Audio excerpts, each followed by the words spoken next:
Why, hello there. I hope you're doing well. It's starting to cool off here in Portland. It's getting a little overcast. It's starting to head towards fall. A lot of the tree leaves are starting to turn already. Feels like it's been a very quick year. So today we're going to discuss two books. One is Ursula K. Le Guin's The Word for World is Forest, which I have right here. I really do love the cover of this book. It is just fantastic.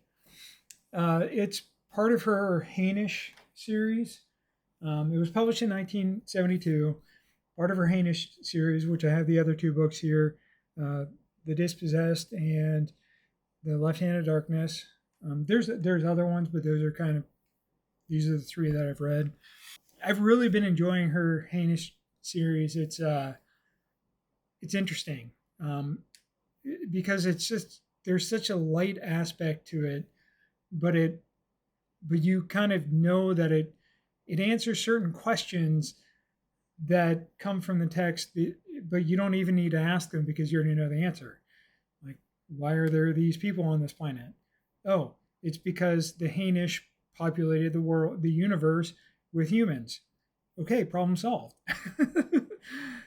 I kind of feel a little bit like Ian M. Banks took this and kind of extended it to like a more distant future where they continued meeting more and more societies, and they met other races beyond just like the humans that the Hainish created. And especially they do a lot more direct action, whereas the Hainish kind of like mostly observe, trying to understand how these different humans are interacting with each other. The culture directly interacts. The second book we're going to discuss is Humans. It was a book edited by Sergio Messiha and published in September of 2023. This book's interesting because it started out kind of as I want to try to understand how other people think about these questions. Like he had a series of 10 questions. I think it was 10. And he asked for at least 5 of them to be answered, 5 or 6 of them.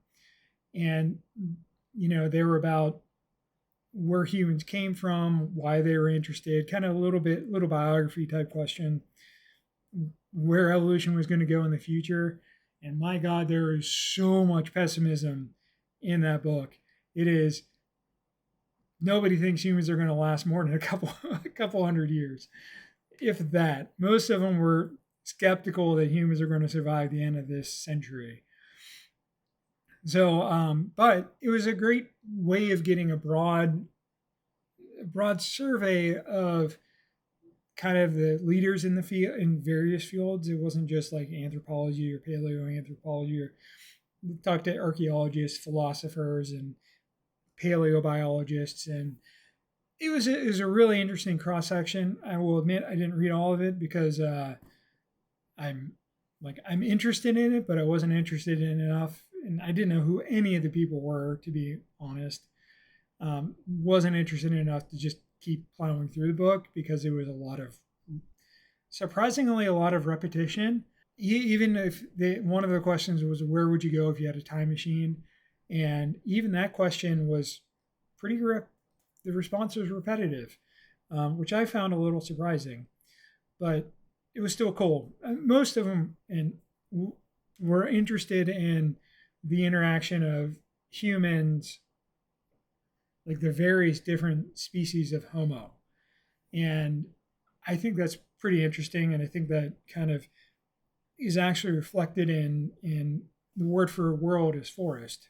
So I'll be honest, the part of the impetus for me reading this book, the word for world is forest, is because Quinn's Idea put out a video about it. I've had it on my list to read for a while. I had it down in a pile of to be read books, and I like watching Quinn's Ideas videos. So I wanted to read the book and put together a video before watching all of his video. I watched a little bit of it, kind of the intro, to make sure that, to just to get a sense of what he was thinking about with it. He kind of focuses on a given book and talks about it in relationship to that author's work, or maybe one or two, but not like in direct conversation about how these things can kind of inform each other, and how you can, there's of course any book review or anybody who digs into a book is going to have some of that,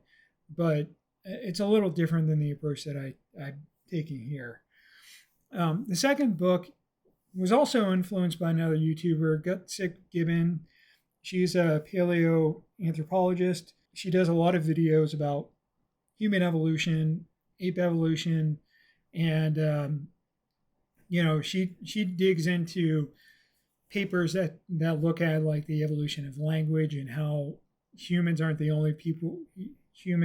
only animals with language, and there's proto-languages amongst a number of both New World monkeys and Old World apes. I really find her videos interesting. She's a pretty good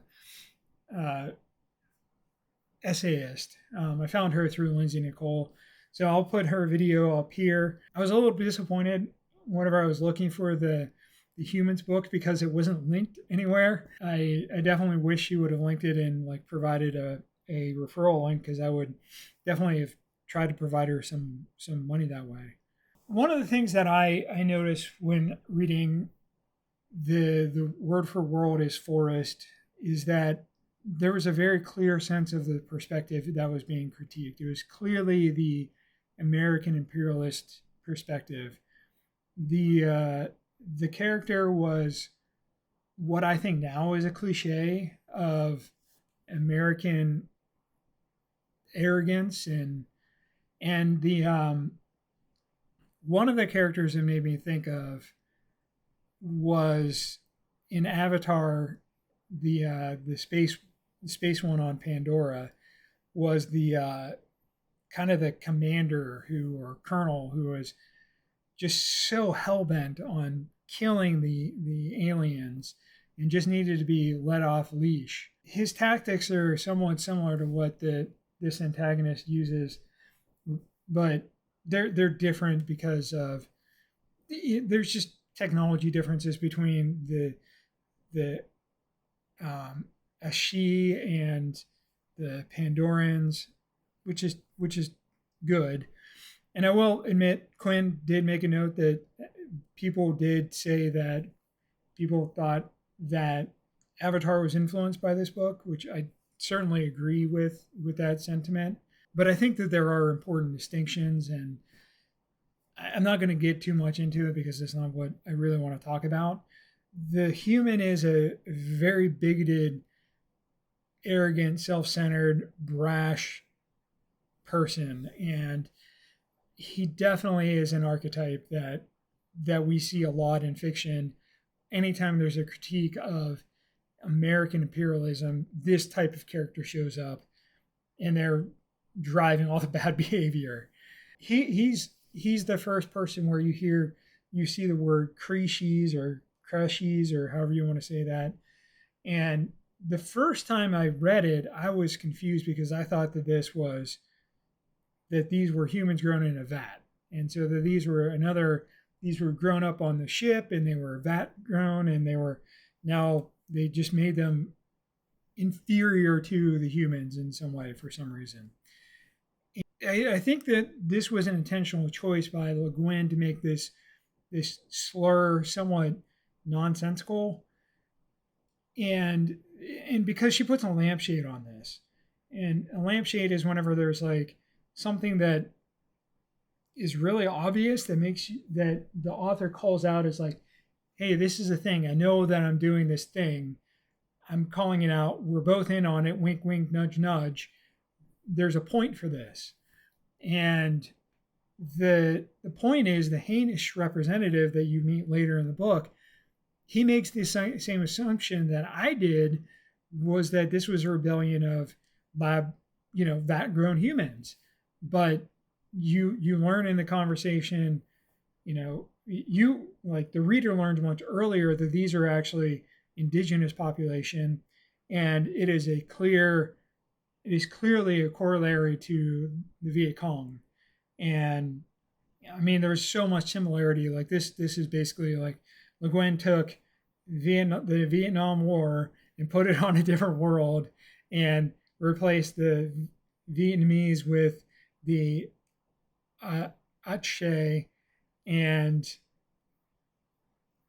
just made them a little bit different. They're humanoids that are short humans that are like, in terms of the human genealogy, it would be like they're taller than Homo floresiensis, and maybe taller than Homo erectus. So like the hobbits, those are the hobbits of Florence.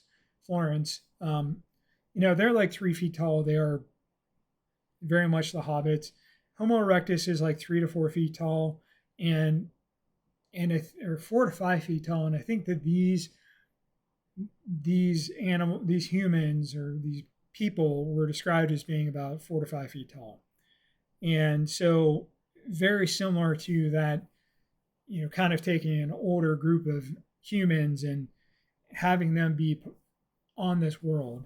Now, since we do know about the Hainish diaspora of humans or seeding of the humans, we know that these were humans and that they evolved in this direction because of their local ecology for whatever reason. So these are men that have changed, and for whatever reason, and the humans that interact with these other animals or other people treat them as people because they do have sex with them. Whether that is consensual or not is not a matter for debate. It is not consensual. It is definitely grape. It is not good. And it is the inciting incident for these pacifists to become violent. And that's an interesting thing, because one of the things that paleoanthropology tries to understand is how do humans interact with each other? How did Homo species interact with each other? How did the various, like Heidelbergensis and Neanderthalensis interact with each other? How did Homo sapiens and Neanderthals interact with each other?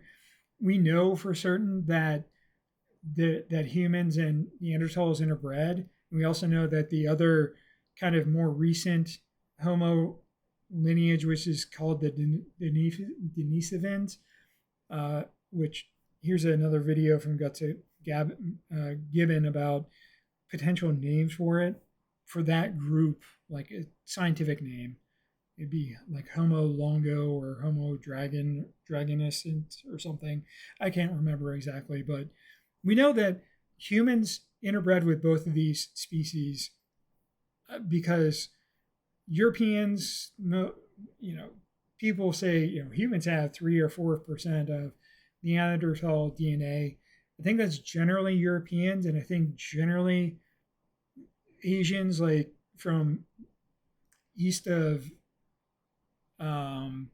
Russia, like Kazakhstan and west, they have Denisovan DNA.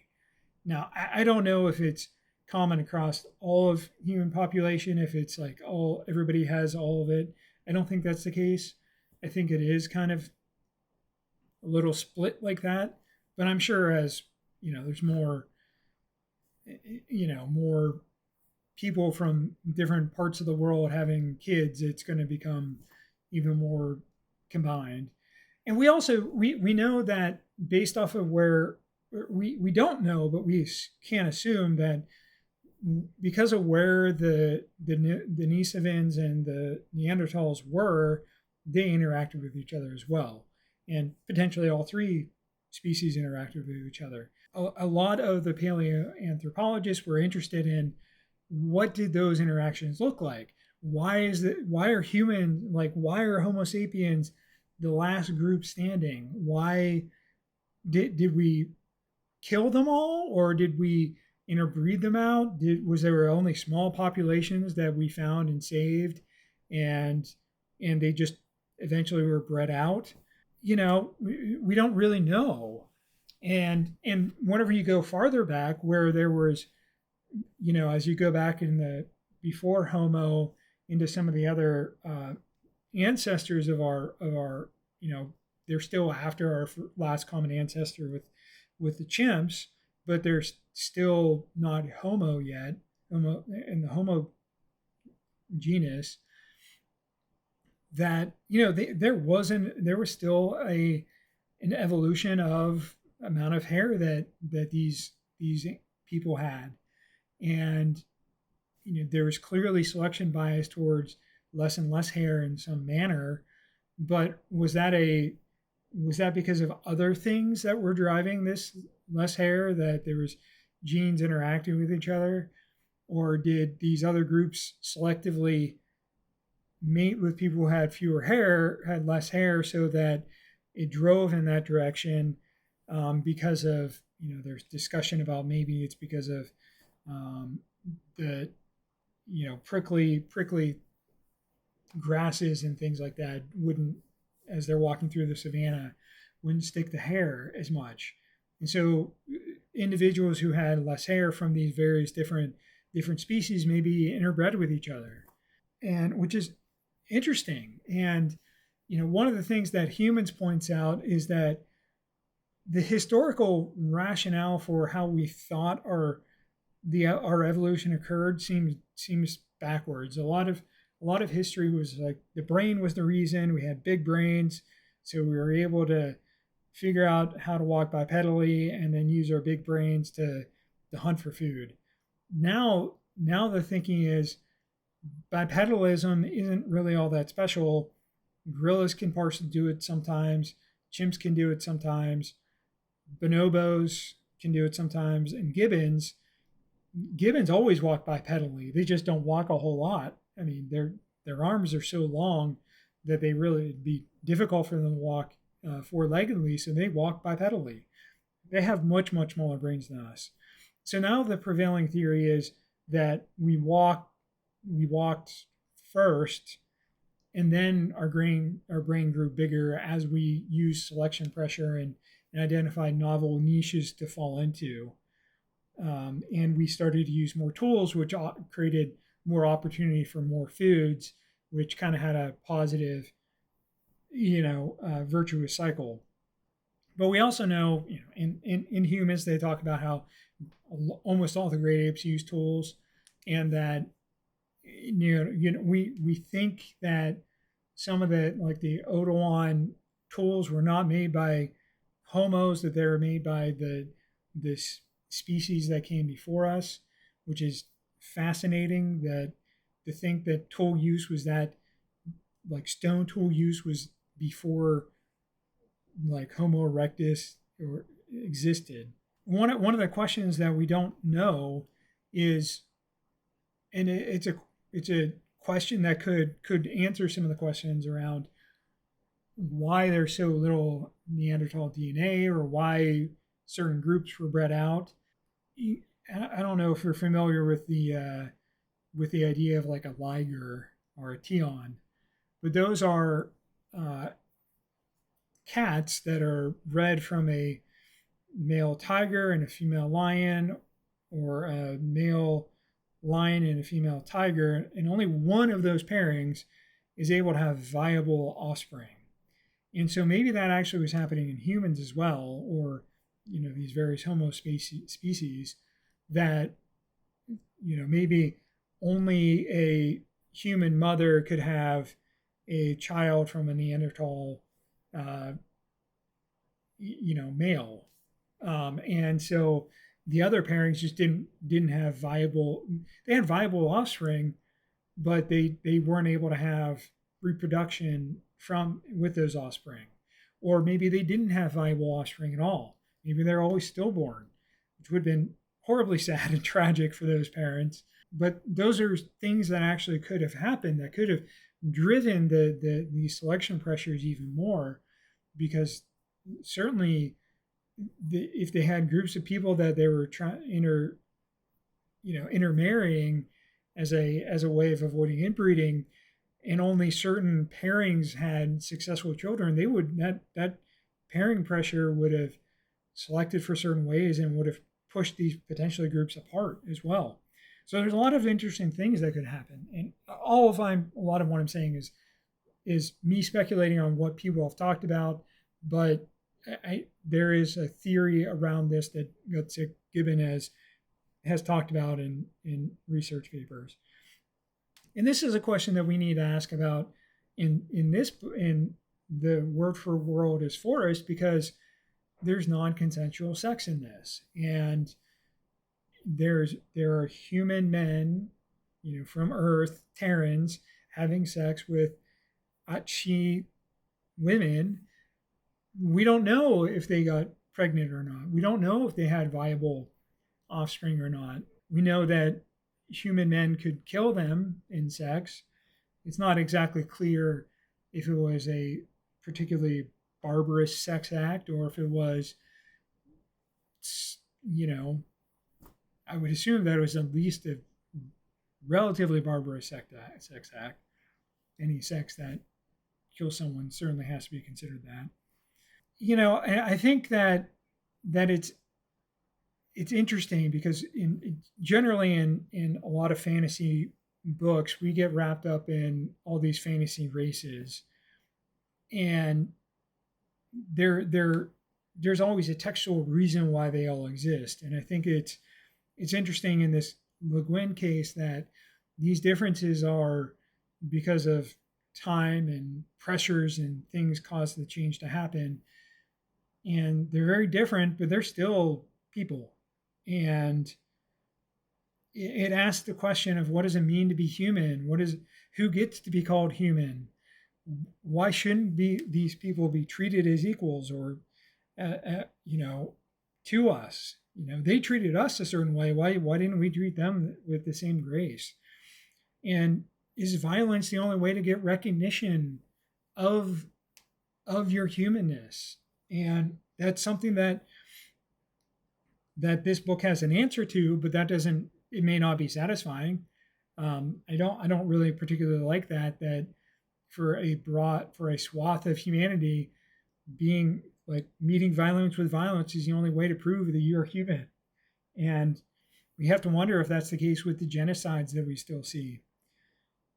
And I think that these same questions are asked in the book Humans too, and there's no answers in it, which is great. It means that we have things to investigate, and I think we have options to explore in both science fiction and in historically, and hopefully we can find answers through that with the fossil record and tool record at some point. Anyway, that's all that I have for today. I really hoped you found these books interesting. Have you read either of them?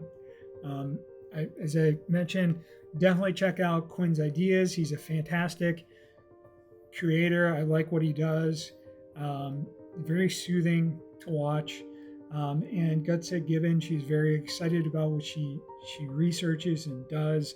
And I find her passion very contagious. And that's the reason why I read Humans, because of the excitement that she gave me to that book. So thank you so much for watching, and I really appreciate your time, and I hope that you have a good one.